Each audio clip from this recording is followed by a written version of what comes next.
J'ai Lyon-La-Duchère qui me sollicite. J'avais d'autres propositions.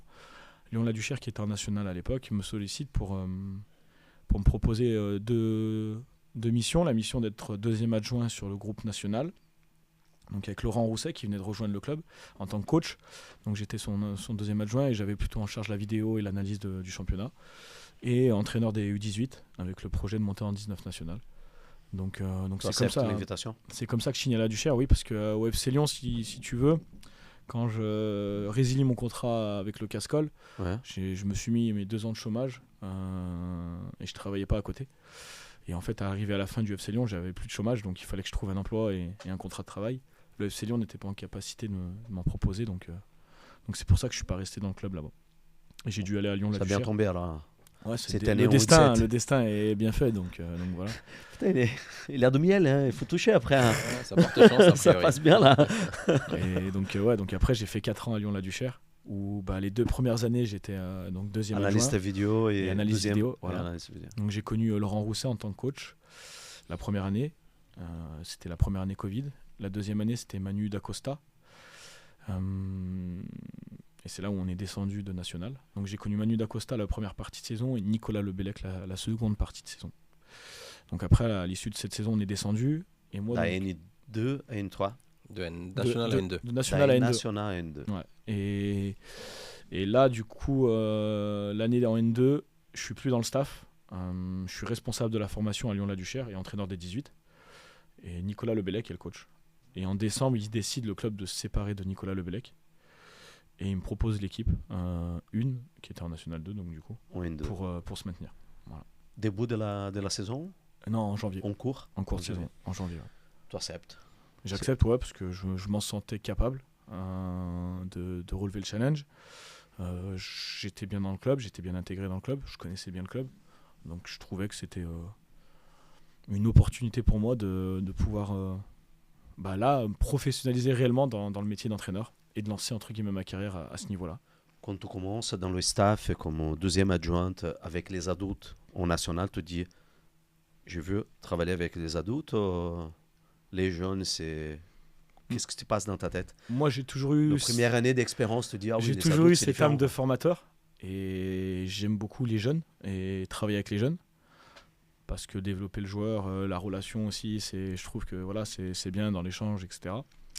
Mais c'est vrai que quand on goûte aux seniors et à la compétition et ce que génère la compétition et la pression qu'il y a autour d'une équipe Fagnon, d'un club, c'est différent. Je suis plus réceptif à ça et qu'aujourd'hui c'est là-dedans où je me retrouve. Et donc c'est là que tu dis non, je préfère les adultes quoi. Ouais, c'est là où je me dis je préfère et j'ai envie d'entraîner un jour une équipe senior à ce niveau-là. C'est à ce moment-là. Ouais. L'opportunité elle arrive à janvier en N2 et comment ça se passe? Alors c'était un groupe très compliqué. Tu dormais la nuit ou tu dis non, je suis prêt? J'ai commencé à avoir des cheveux blancs à cette époque. Non, franchement c'était difficile. Quand je prends l'équipe, il y a beaucoup de conflits à l'intérieur du groupe entre les joueurs, avec des clans où c'était un effectif composé de Parisiens, Marseillais, Lyonnais. Dans le groupe. Et donc du coup il y avait pas mal de clans dans le vestiaire et on retrouvait beaucoup les Parisiens d'un côté, les Lyonnais d'un côté et les Marseillais de l'autre. Donc il fallait jongler avec ça. Avec un coach qui vient indiquer sa place parce que très probablement l'équipe n'était pas bien. C'est ça, donc l'équipe était relégable. Donc il fallait la sortir de la relégation, il y avait 4 descentes. Donc voilà, le club, à cette époque-là, le club met beaucoup d'argent, c'est-à-dire qu'on est en national, quand on est en national, et on descend de national, le club a la 13e masse salariale de Ligue 2 en étant national. Donc le club mettait beaucoup de moyens. 13e masse salariale en Ligue 2 l'équivalent. Mais par contre, on était en national. Et on descend. Donc il y avait Vous beaucoup étiez en N2. Ouais. Et non, on était en national. Ouais. Et on est descendu. L'année en N2, ils veulent remonter tout de suite. Donc ils mettent également beaucoup de moyens. Mais du coup, ça ne se passe pas comme prévu. Et donc du coup, il y a quand même une pression d'un point de vue club qui fait que s'il y a une descente en N3, ça remet en cause tout le projet. Mais il y avait aussi 55 salariés au club. Qui fait 55 salariés. Ouais, tout le monde avait beaucoup de salariés. 55 salariés, Mika. En national 2. Ouais. Et il y avait 55. Mais même au national, je pense que c'est énorme, non? Ah oui, même pour un club Ah national. ouais, c'est même, énorme. Même certains clubs de Donc, Ligue 2. tu viens d'y dire, ouais, exactement. Donc, Tu viens de faire la comparaison avec la L2, quoi. Donc voilà. Donc il y avait quand même cette pression de se dire ça remet en cause beaucoup de choses. Et la pression, elle était sur toi. Bah, du coup, au final, ouais, elle retombe sur le coach parce que C'est le coach. c'est là où tu as la responsabilité de maintenir l'équipe. Donc oui, elle n'était pas que sur moi, mais elle était, oui, il y a une grosse partie qui était sur mes épaules. Donc c'est vrai qu'il a fallu jongler avec ça. Je connaissais bien le contexte du club aussi, qui est un contexte pas facile à Lyon-la-Duchère. Et au final, on s'est maintenu à 3 ou 4 journées de la fin. Je me souviens plus, mais on s'est maintenu Bon, c'était bien. voilà, avec 3-4 armes. journées, c'était bien. Et on a assuré l'essentiel. Et l'objectif, c'était de maintenir le club. Et on l'a fait. Donc voilà. Après, à l'issue de la saison suivante, on a commencé une nouvelle saison. On a commencé un nouveau cycle où là, on s'est séparé de 15 joueurs pour repartir sur de nouvelles bases et créer Les un groupe. Marseillais, les Lyonnais ou les Parisiens? Un peu de tout. Un peu de tout, mais beaucoup de Marseillais et Parisiens. On à va cette époque-là. casser les clins là. Parce que... Beaucoup de Marseillais et Parisiens à cette époque-là. L'idée, c'était justement de recréer une identité, ouais, avec beaucoup de Lyonnais. avec beaucoup de Lyonnais. Ouais, il faut. Le problème, c'est que quand tu t'appelles Lyon-la-Duchère et que tu as beaucoup de Marseillais et de Parisiens dans ton c'est effectif, bon, pas, ça peut être délicat. à gérer. Ça peut être délicat à gérer. C'était Loïc Damor qui nous raconte ça dans un passage qu'il était à Londres en Angleterre. Le club il était dans une situation difficile. Si je ne me trompe pas, corrige-moi si tu te souviens, parce que tu as participé au podcast. Et il dit que le club a réuni tout le monde au hall du club. Non? C'était avec Luc Damor qu'il raconte ça, je pense. De quoi? Vas-y, continue. Parce que le club était en difficulté, ils ont mis tous les salariés au hall du club, à l'entrée, je ne sais pas où, dans un gros salon. Ils ont dit, regardez les familles là. Vous ne pouvez pas perdre ces matchs-là, ces week-ends. C'était un truc comme ça. C'est Luc Damor que je pense qu'il raconte ça. On l'a fait en causerie, ça aussi. Et donc, elle dit, c'est plus que gagner un match là. Et donc, il raconte que si vous perdez là, la moitié de ces personnes vont partir. Quoi. C'est la pression. Hein. C'est pour ça que j'ai... C'est ça, non, mais c'est un la peu ça. pression Nous, est on sur l'équipe s'en première, sur le coach. Quoi. On s'en Sur est les servi joueurs. aussi comme levier. Ce que Loïc a pu vous dire lors du podcast. Sur une causerie où on avait mis les photos des employés du club et leur nombre d'enfants, etc. Pour que les joueurs prennent conscience, parce que beaucoup avaient peu d'attache au club, et donc du coup, qui descendent ou qui restent en N2, pour eux, c'était entre guillemets pareil. Et donc du coup, pour faire prendre conscience à tout le monde, ça marchait. On s'est maintenu, donc ça a marché, mais je sais pas si c'est ça qui a marché, mais au moins les joueurs ont été quand même réceptifs, et voilà, et on fait le job, et on travaillait sérieusement jusqu'à la fin. Donc ça finit très bien la saison, quoi, à la fin. Ouais, on atteint l'objectif. Très bien. Non, parce que j'aurais espéré mieux, mais on maintient l'objectif. C'était pas à la fin. À 3-4 journées, c'est plutôt tranquille à la fin. Ouais, c'est une bonne deuxième partie de saison quand tu es relégable à la trêve. Et donc là, tu te dis, bon, je suis prêt pour les adultes. Ouais, là, je me sens prêt. Tu restes au club? Je reste au club, ouais. Donc j'enchaîne la saison. Il y a les changements. Nouvelle. Il y a une réduction du budget, parce que le club a vécu 2 années... justement où ils se disent on met beaucoup d'argent, au final on n'est pas récompensé, on va revenir sur des choses plus cohérentes et qui correspondent aussi aux valeurs du club initialement. Donc du coup là on réduit le budget et on fait une équipe un peu plus à l'image du club de Lyon-la-Duchère, un peu plus à mon image aussi en tant que coach, et avec beaucoup de joueurs lyonnais pour qui quand même cet attachement déjà à la ville, peut-être pas au club parce qu'il n'y a pas que des Duchérois, mais cet attachement à la ville dans un premier temps, parce qu'on trouve que c'est important. Et on fait une saison qui est plutôt bonne. Alors là, l'objectif, c'était de faire une bonne saison, de remettre une dynamique dans le club et recréer quelque chose, et d'avoir une montée sur 2 ans. On joue la montée toute la saison, et sur les 3 dernières journées, on se rate. Voilà. On avait notre destin en main, et on s'est raté sur les 3 dernières journées où on a connu la défaite à ce moment-là. Et on finit 3e. Donc c'est Marignane à l'époque qui était monté. Donc voilà. Et le recrutement, c'était toi qui as fait? Ouais, avec le directeur sportif Mohamed Metoui à l'époque. Donc 12 ans tu passes encore en N2. Ouais, et le projet il était à 12 ans. Tu restes Non, moi je fais l'année là, et ensuite il y a une rétrogradation administrative en National 3 suite à une amende avec l'URSSAF. Voilà. Et donc le club est rétrogradé sportivement en N3. Administrativement, pardon, en N3. Et là, Et donc là, le club me donne un bon de sortie. Il me dit, écoute, tu as lancé ta carrière en National 2. On sait que tu as des sollicitations. Si tu souhaites partir, on te mettra pas de bâton dans les roues. Et donc j'ai le choix de rester ou partir. J'ai eu à ce moment-là 2 propositions. Bourg-en-Bresse, qui venait de descendre de National. Le Red Star avec Habib Beye pour être entraîneur adjoint. Et dans un second temps, l'Olympique Lyonnais qui me sollicitait pour le centre de formation, mais sans réellement de garantie. Voilà. Via Pierre Sage, à l'époque, qui était directeur du centre. Des sollicitations très intéressantes, quoi.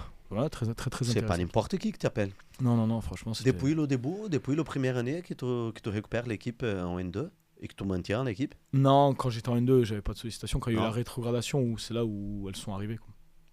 Mais en National 2 au départ. C'est un choix difficile. Hein. Ouais, alors il y a eu une longue hésitation entre le projet du Red Star et le projet de Bourg-en-Bresse. Parce que Lyon ne t'intéressait pas? Lyon, elle arrivait déjà plus tard et j'avais pas de garantie. Donc, au adjointe au national, c'est ça. Au coach au N2. C'est ça. Donc après une longue réflexion, j'ai préféré. La casquette du coach. Et privilégier le statut de numéro 1 et continuer à faire mon expérience et me développer. Pourquoi? Tu penses qu'il n'est pas nécessaire, mais que tu n'avais pas énormément besoin d'être en adjointe? Non, mais déjà, honnêtement, c'est arrivé, il fallait prendre une décision rapidement. Et là, j'ai ma femme qui a accouché du deuxième petit, donc aussi un mois avant. Donc c'était de faire bouger tout le monde au Red Star. Même si le Red Star avait un projet très très très cohérent et costaud, parce que c'est l'année où il monte en Ligue 2. C'est l'année qu'il monte en Ligue 2. Et donc du coup, j'avais eu des très bons échanges avec Habib Beye. Tu connaissais déjà? Non, on se connaissait pas, non. Et donc du coup, franchement... On parle plusieurs fois avec lui? On a parlé plusieurs fois, on s'est entretenu par rapport justement à notre manière de travailler, voir le foot. Et franchement, on s'est accroché. Donc, c'est lui qui t'a choisi? C'était, ils avaient une shortlist et de ce que j'avais compris, j'apparaissais dans la shortlist de Reda Amash, qui était le directeur sportif, et Habib Beye, qui était le coach, et j'apparaissais dans les 2 shortlists, donc c'est pour ça qu'ils m'avaient sollicité. Vous vous êtes rencontrés vis-à-vis? Non, au téléphone. Et j'ai pas eu le temps de monter à Paris, et après j'ai fait le choix de prendre Bourg-en-Bresse quand Hervé de la Major m'a sollicité. Quand ça sonne le téléphone, tu vois que c'est Habib Beye, ça te touche? Ouais, c'est toujours valorisant, et quand on a un parcours comme moi, c'est sûr que c'est gratifiant. Maintenant, oui, c'était un bon moment. Ça restait un bon moment, mais ça reste des choses positives, on va pas se cacher. Tu as déjà parlé plusieurs fois, non? Le extra sportif, on ne peut pas négliger, quoi. Non. Donc ta femme qui est couchée, 2e enfant, c'est pas évident parfois d'accepter certaines choses. Pas d'accepter, mais c'est des choses qui font partie du choix de la décision, de l'homme. Encore une fois, avant un entraîneur, avant un joueur, avant un dirigeant, il y a toujours un homme. Donc du coup, il y a des choix de vie qui pour moi seront toujours plus importants que les choix de carrière, encore plus quand c'est des choses qui touchent à la famille. Donc là, il avait 2 postes très différents, mais dans 2 projets qui étaient intéressants, puisque Bourg, à ce moment-là, comme il l'a dit, descendre national, donc être un relégué théoriquement dans la division d'en dessous, t'es toujours un club qui est censé avoir des ambitions de remonter et d'avoir une base plutôt solide théoriquement. Après, il y a effectivement le choix de la stabilité au niveau géographique, de rester dans un coin qu'il connaît, qu'il maîtrise. Il vient de le dire, il y a sa compagne qui accouche aussi à ce moment-là, donc c'est des choses qui sont archi importantes et qui permettent aussi parfois de driver un petit peu le chemin du joueur ou de l'entraîneur. Donc ça fait partie des paramètres à prendre en considération, bien entendu, quand il y a un choix qui est effectué. C'est ça. Il l'a très bien résumé. C'est pour ça qu'il est là, c'est mon consultant. Bourg. Et du coup, j'arrive à... je voudrais juste te poser, pardon. Soit Bourg, soit le Red Star, il te propose un projet ou c'est juste un poste? Le Red Star me propose un projet. Bourg, c'est un... Par exemple, gérer des autres équipes? Non, le Red Star, c'était un projet sur le rôle d'adjoint. Je vais pas te demander les détails, mais... sur la méthodo, quand même, de rester sur du temps, voilà, se projeter sur aussi un développement individuel pour moi.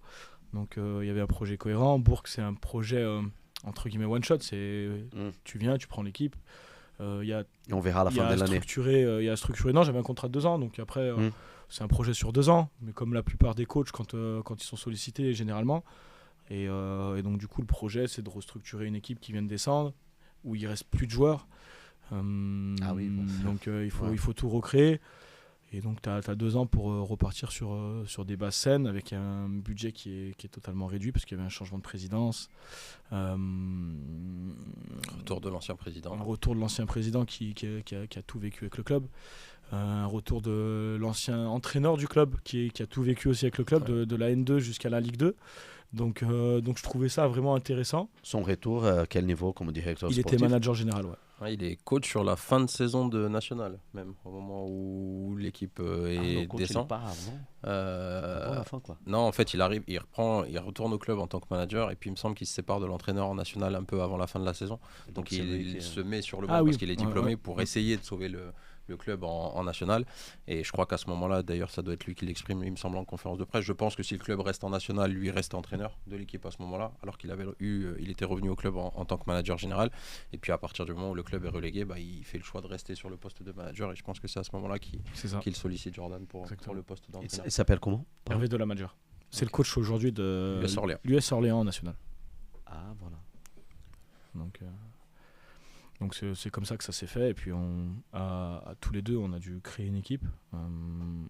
Tu connais déjà le bassin ? Je connaissais la région, je connaissais le championnat.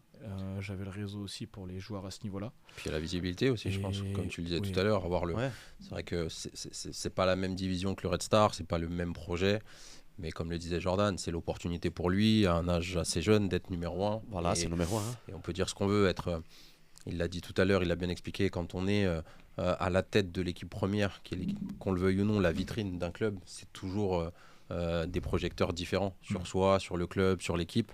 Et je pense que c'est quelque chose qui, quand on est compétiteur, effectivement, donne envie. Et puis, on n'en a pas encore parlé sur Bourg, mais il faut savoir que c'est aussi un club qui a refait son centre d'entraînement il y a très peu de temps et qui a des infrastructures de très, très, très bonne qualité.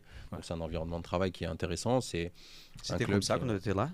Ah oui, donc c'était déjà comme ça ? Oui, parce qu'en fait, si tu veux, les infrastructures, c'est celles qui ont été créées lorsqu'ils étaient en Ligue 2, donc c'était 3 ans avant. En Ligue 2, ok. Ouais, et donc là, ils étaient en N2, mais je pense qu'en N2, on avait peut-être les meilleures infrastructures et les conditions de travail, c'est-à-dire qu'on avait un terrain hybride d'entraînement, salle de musculation à proximité, bain chaud, bain froid, salle de kiné, donc voilà. Tout qu'il faut, quoi. Donc, j'ai été coupé, mais je suis désolé. Non, mais c'est pas grave, mais c'était ça, c'était la confirmation de ça. C'est un super environnement de travail. Moi, je trouve que c'est un des clubs effectivement amateurs où on peut le travailler le mieux. Le stade aussi, je trouve qu'il a une vraie atmosphère. C'est un petit stade un peu à l'anglaise où quand il est plein, il y a une vraie ambiance. 10, 15 ? Non, je crois qu'il y a 7, pas énormément, mais ça sent le foot. Il y a une vraie atmosphère. Ouais. C'est un club qui avait joué l'Olympique de Marseille en Coupe de France il y a quelques années où le stade était plein et tu sens quelque chose qui peut se créer dans ce club-là. Donc je pense qu'effectivement, dans un environnement qu'il connaît, avec de la stabilité géographique et en plus dans un club où il a des conditions pour travailler plus que convenablement, c'était aussi un beau challenge pour lui. Ça. Il y avait un équilibre, honnêtement. Je partais de la Lyon-la-Duchère qui avait un gros budget financier, mais des infrastructures très modestes et moyennes.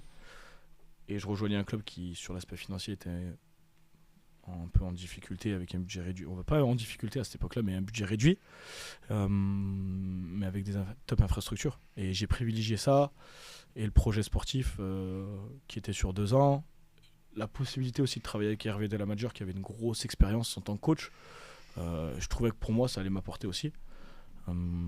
C'était avec Loïc Tutscout ? Ouais, c'était avec lui. Ouais. C'est avec Loïc Tutscout. Ouais, c'est ça. Budget N2, on est autour du...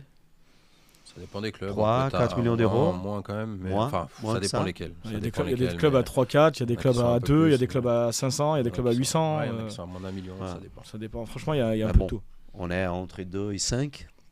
Ouais, je dirais plus entre le million et 3 mois sur 1 et 3 à peu près en moyenne, je pense. Sur la moyenne. Entre 1 et 3 sur la moyenne, suivant les clubs.